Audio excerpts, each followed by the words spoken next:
আমি এখন যেখানে দাঁড়িয়ে আছি এটা হলো বানৌজা বনকুটির। এই বানৌজা বনকুটিরে অনেক দর্শনার্থী এখানে আছে এবং নৌবাহিনীদের এটা একটি মুয়াজ্জেম ভবন বলা হয়। এখানে বনকুটিরের সামনে দিয়ে একটি এসি কটেক্স রয়েছে, আছে এখানে অনেক সুন্দর দার্শনিক এর নাম আছে, নান্দনিক পরিবেশ এবং সুন্দর সিঁড়ি বেষ্টিত এখানে কুটির রয়েছে। অনেক মানুষের জীবন জীবিকা এখানে নির্বাহ করা হয়।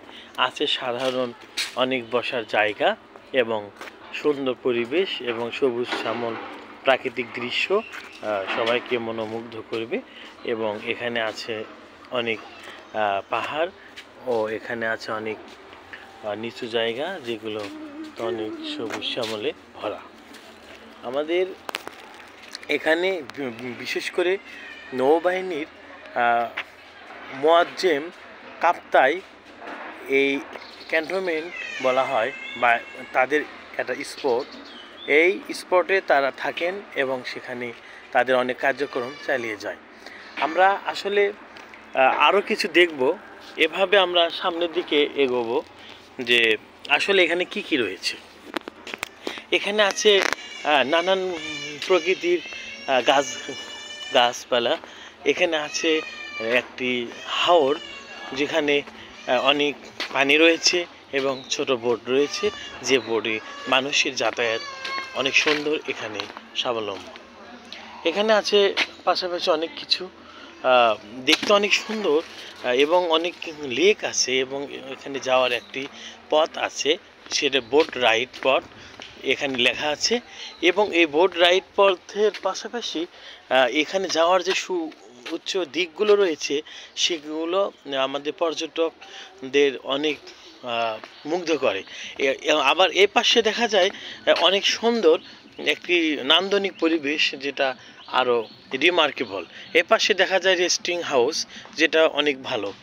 আবার অনেক দূর পর্যন্ত দেখা যায় যে শুধু গাছ, পাহাড় আর পানি। প্রিয় দর্শক, এইরকম আরও অনেক কিছু আছে যেগুলো আপনাদের মনোমুগ্ধকর লাগবে। আমরা আরও সামনের দিকে এগিয়ে যাচ্ছি। এখানে আছে বিভিন্ন চাকাওয়ালা একটি চাবি বলা হয়, যেখানে এখান থেকে অনেক কিছু সুইচ বের করতে হয়। আর এটা কিন্তু অনেক সুন্দর এবং অনেকে এখানে অনেক সেলফি তুলে থাকেন এবং খুবই ভালো মানের। এখানে অনেক পর্যটক দর্শনার্থী এখানে সবসময় ভিড় করেন এবং এখানে তারা আসেন।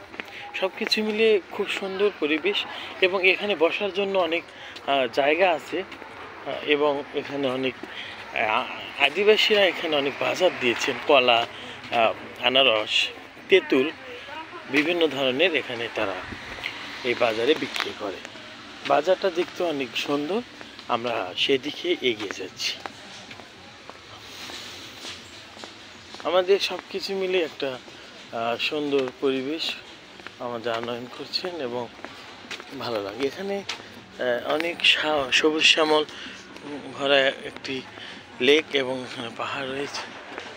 আমি যেটা এটা এখন ভেতরে আসার জন্য একটা lake paradise picnic post spot এবং এখানে অনেক জায়গা রয়েছে যা অনেক সুন্দর। এখানে অনেক ফুলের গাছ আছে এবং এখানেও পাহাড়, চারিদিকে পাহাড়, পানি আর গাছগাছালিতে ভরা। ডাব আছে, কলা আছে, বড়ই আছে, আনারস আছে, তেঁতুল আছে এবং নারকেল আছে, সব কিছু অনেক সুন্দর।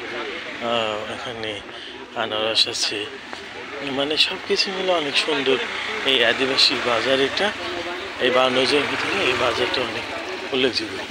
ঝিনুক কাপ্তাই কুটির গিফট শপটা আছে এখানে এবং এখানে পার্কিং করার অনেক গাড়ি থাকে। সব কিছু মিলে অনেক ভালো। ঝিনুক এখানে একটি পরিচালিত একটি প্রতিষ্ঠান, যেটি বানৌজাদের অনেক কেনাকাটা করার একটি ঘর এবং সামনে আছে অনেক সবুজ শ্যামলে ভরা প্রাকৃতিক দৃশ্য যা অনেক সুন্দর। এখানে আছে অনেক দর্শনার্থী এখানে উপস্থিত হয়।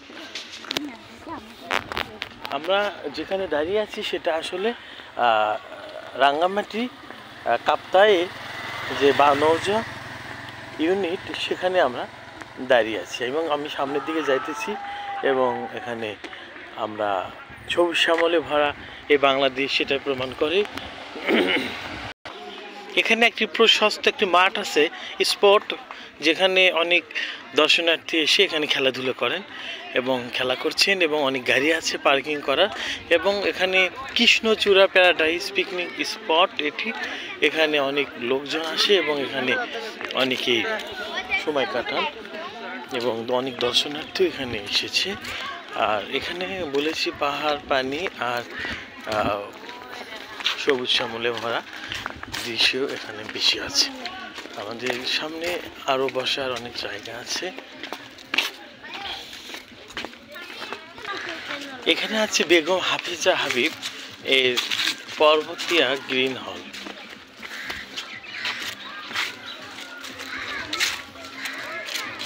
অনেক দর্শনার্থী আমাদের এখানে আছে।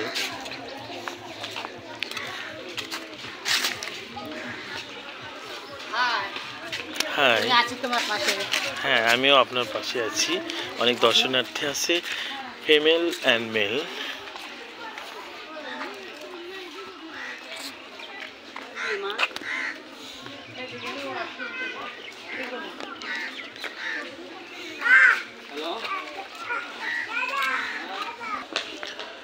এখান থেকে দেখা যায় অনেক সুন্দর একটি লেক এবং এখানে বসে অনেক দর্শনার্থী। এখান থেকে অনেক কিছুই পর্যবেক্ষণ করা যায়। পানির সেই নীল রাশি যেন সবাইকে মুগ্ধ করে। সবাই আসে এখানে একটু বিনোদনের জন্য আর নিজের ছবিটা তোলার জন্য এখানে বেশি ভিড় করে। এটি হলো রাঙ্গামাটির কাপ্তাই বানৌজা ইউনিট, যেখানে সবুজ শ্যামলে ভরা প্রাকৃতিক দৃশ্য। আকাশ যেমন চেয়ে থাকে মানুষের দিকে, যেদিকে তাকায় শুধু পানি আর পানি, বন, পাহাড়।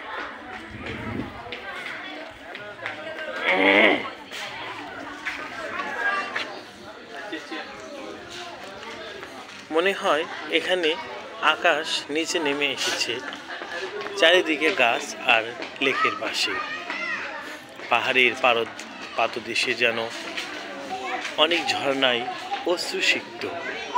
পানির নীল রাশিতে দেখা যায় স্বচ্ছ মাছের সারি। ইচ্ছে করে সাঁতার দিতে, কিন্তু সম্ভব হলো না, তেমন প্রস্তুতি নেই গোসলের।